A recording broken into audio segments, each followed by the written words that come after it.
the best Scorestreak SMG, aka the Milano 821 class setup Cold War has to offer. Ladies and gents, my name is Xander, aka Diaside, and this video, it's all about this wonderful Milano, and we're going to cover a couple things. Number one, all the buffs that just happened in the past patch, as to why this thing is now the best Scorestreak SMG in the entire game. More about that in just a little bit, but in association with this, number two, all the attachments and the stats to back it up, as to once again why it's the best for Scorestreaks in general, just so that you can annihilate, decimate, and eradicate every single player in your path. The only thing left to do is just to simply sit back, relax, eviscerate that like button for the YouTube algorithm, and let's jump right into the video.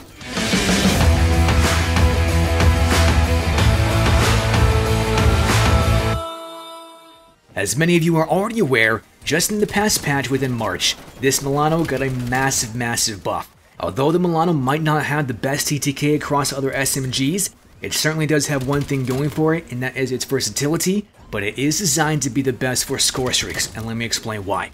The first buff that it has is now that it's boosted in mid damage by 10%, increasing damage from 30 to 33. This does not, I repeat, does not change the body shot TTK at this range, as it still takes 5 body shots, but does change the optimal TTK, as now it takes 2 crits and 2 bodies once again within this range. What's this range, you ask? Marvelous question, Diaslayers, because here, once again I got a second buff, and this buff boosted mid damage range by 33%, increasing range from 24 meters to about 32 meters. What does this mean to you? This means that now this beauty can compete in assault rifle range against the XM4, the AK-47, etc, within that 15 meter to 32 meter range.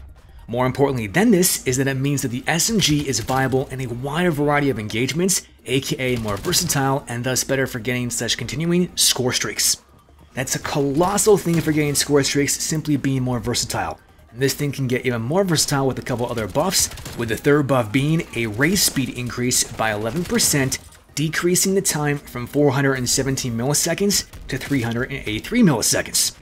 Just in case some of you don't know, what race speed actually is it's the time it takes for your in-game character to raise their weapon after tossing a grenade or something else along those lines. This means that for those of us who use something like, say, 2 concussion grenades or 2 Semtex grenades or even some sort of field equipment, you can get back into the gunfight faster, continuing the flow of the hyper-aggressive playstyle more efficiently. Now I'll be honest, even with these amazing changes, this thing really isn't that great against other SMGs in those close range engagements. But luckily for us, this aim down sight time has also been decreased, going from 250 milliseconds all the way down to 233 milliseconds. In other words, this means that for those of us who like to have that hyper-aggressive playstyle like myself, everyone's going to be able to compete against faster TTK SMGs in close combat. Again, this entails that it's going to emphasize the fact that this weapon can easily get more kills in those closer range engagements, making it more versatile and alas, getting more score streaks. Throughout this entire game footage so far, no joke, you've probably seen at minimum of about 5 kills per death, and that's because this thing just does that. Gets score streaks after score streaks after score streaks. Sometimes you've even seen me go into score streaks up to 15 kills, and keep in mind, I'm not camping in the corner, I'm playing hyper aggressive up in somebody's face, saying peekaboo, guess who got you? If I can do this, you can do this just the same, and so all these buffs now make this thing that much more versatile and thus get a lot more score streaks. But the second thing that this thing has going for it is a bunch of attachments, and this is the class set that you guys gotta have for this, so pay attention. Number one is the muzzle, and that's the sound suppressor. I want you to have this because first of all, you want to be a stealthy ninja. Just like in Naruto, you don't want to have anybody hearing that you're coming, and that's exactly what the sound suppressor does because it's going to keep you off radar, and it's also going to make sure that you can be very quiet when you're firing your weapon. The one downside to the sound suppressor is that yes, it does decrease the effective damage range by 15%, and that's massive downside here, but I'm telling you, having that muzzle flash concealment is easily worth it and makes up for it in the long run as well as getting you more score streaks. Number 2 is the underbarrel, and here we happen to have the field agent grip. You're trying to make this thing as consistent as possible because in actuality, the first 5 to 6 bullets of this weapon are an absolute laser beam, and that's just by having the weapon as itself. But after that, it then becomes a little bit more strenuous to get more critical headshots, and so here you want to have as much vertical and horizontal recoil control as possible, and that's what this field agent grip is going to do for you, increasing that vertical recoil by 6%, increasing the horizontal by 20%. Next up is the magazine. The magazine, I want you to have the Vanilla Speed Loader. Reason being is because this weapon's base reload speed is complete garbage at approximately 1.62 seconds, and that's just detestable on so many levels. But with that attachment, the Vandal Speed Loader, it's now going to decrease to 1.08 seconds, and that is colossally better, allowing you to once again get back into that gunfight very quickly, and thus allow you to get more score streaks, getting more overall kills. Ensuing this is the handle, and here I want you to have the Airborne Elastic Wrap. The two biggest upsides to this is that number one, it's going to give you lots of flinch resistance, so much to the point that it's going to be plus 90 flinch resistance. And in association with this, the ADS speed is also going to be increased by 30% on top of that. Unfortunately, the two downsides to this are shooting movement speed is decreased by 10%, and the sprint to fire time is also decreased by 15%. Now, although these are slightly important, as long as you happen to have good map awareness, the shooting movement speed isn't going to be a problem. But having that sprint to fire time decrease is a problem, and so our next attachment via the stock, aka the radar stock, is going to compensate for this beautifully. The radar stock is going to allow you to number 1, increase the sprint to fire time by 30%, and number 2, increase aim walking movement speed by 10%, all while at the decrease of having good hipfire accuracy by negative 30%.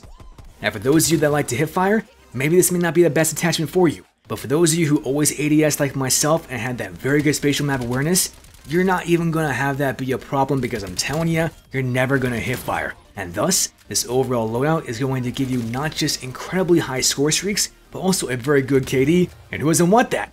You want that, I want that, we all want that. So Diaslayers, I'm telling you, use these things for all these reasons stated, and if that's not enough of a reason for you, let me just say this. The weapon's body shot damage is doing 42 for a body and 58 for a crit. Essentially that means that this thing's going to have a close range TTK at 0.313 seconds, and that's for body shots and body shots alone. But if you happen to get critical headshots, this thing's going to be an optimal TTK of 0.208 seconds.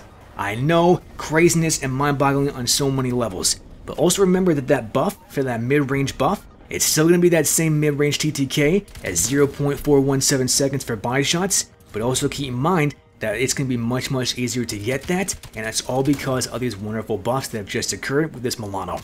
I don't know about you, but it's one of the most gratifying feelings to get these amazing score streaks and get them on a frequent basis, not just once, but maybe twice in a game of team deathmatch, and when it comes to domination and hardpoint, you might even be able to get them all 3 times, and that's including something as high of a score streak such as a harp. My friends, I feel bad for the enemy team when they happen to have a 3rd harp from yours truly, and that's gonna make them a little bit salty. Let me know what you guys think about this down in the comment section below, and if you're going to use different attachments or whatever that might be, you always know that I'm going to respect your opinions, and I can't wait to hear exactly what you guys gotta say. That's pretty much all I've got for you guys over now, Diaslayers, and as always, GG TNT.